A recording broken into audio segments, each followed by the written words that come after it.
A lot of holiday events featured world bosses, which players could interact with without having to enter into dungeons or battles.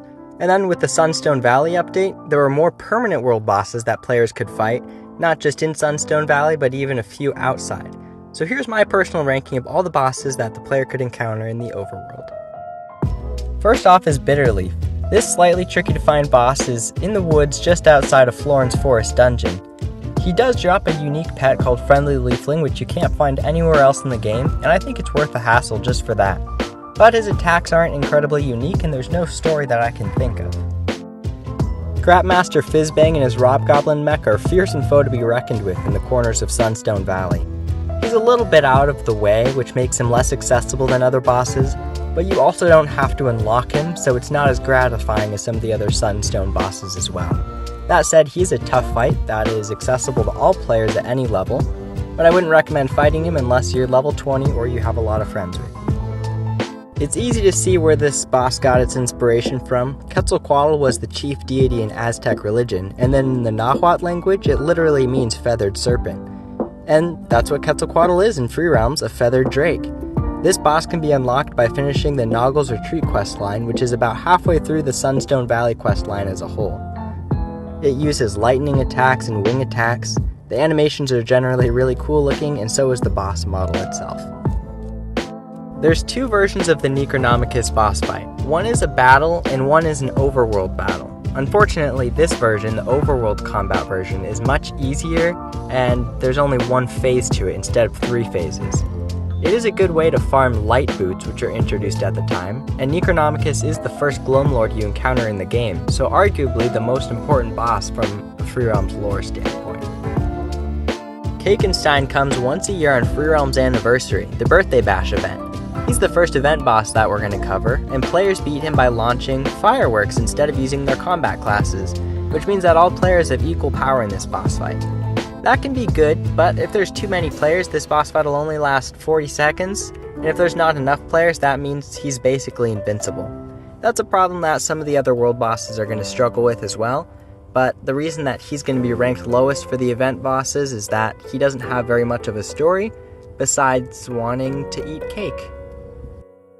Kakenstein and the Abominable Snowman are functionally very similar, so this one comes down to personal preference in the way the boss looks and location. I personally prefer Snow Hill to the Wilds area, so that's why I ranked him higher than Kakenstein. You also use snowballs instead of fireworks, and the Abominable Snowman is trying to steal all the presents while Kakenstein is trying to eat all the cakes. I just realized while recording this that Nekark backwards is Kraken, which makes sense because this is a giant squid boss, and also a Gloamlord like Necronomicus, but Nekark's story wasn't developed by the time the game shut down, so there's nothing to read about. The boss has 2 phases. First, you have to defeat Nekark's 8 tentacles before it shows its face, and you can finish the boss off. While not a Gloamlord himself, Xandra Raytracer is infected by the Gloam, and you can see that by the red markings on his face and skin. He's the final boss of the Sunstone Valley questline, and I just remember as a kid being so gratified, climbing up the Skulls Mountain and finally confronting him. He's got a lot of heavy lore, and he even has a comic book you get to read. Pumpkin Prince is similar to the Abominable Snowman and Kakenstein, but the stakes are higher because he wants to take over all of Free Realms. He also has more variation in his attacks. For example, if he actually manages to hit you, you'll turn into a Necrowart zombie for a limited amount of time, which slows you down and you can't attack him. He'll also spawn underlings, which will try to slow players down if they hit you too. I'm really happy that I got such high quality footage of the Raven boss fight. In this one, after beginning the fight, these platforms made of giant wooden logs come out of the ground, and they rise and fall throughout, and the only way to get to the top of them is to jump into these green tornadoes.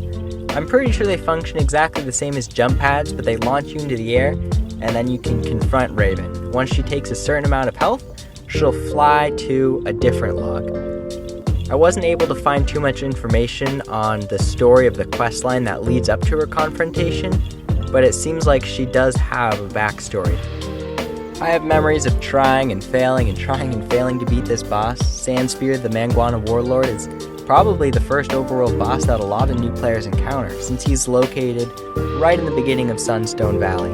He sits in the middle of this river in a cool little arena.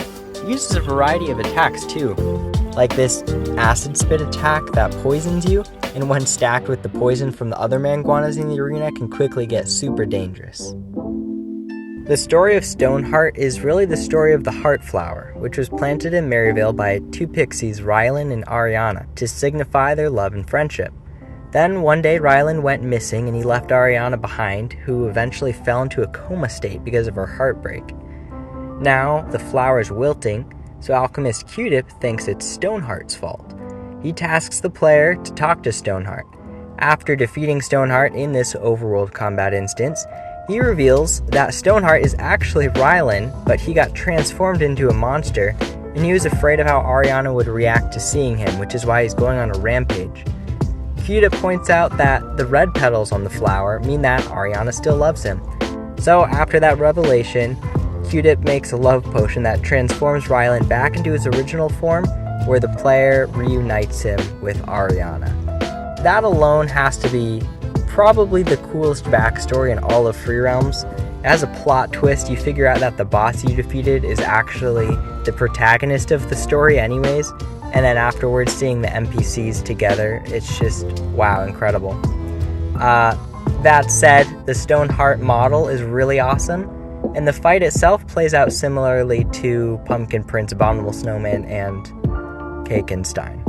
I had to do quite a lot of digging to piece together the entire story for that, but I think it was worth it, and it's the best overworld boss fight, just on merit of its lore alone. And that's my ranking of all the overworld bosses in Free Realms, according to my understanding.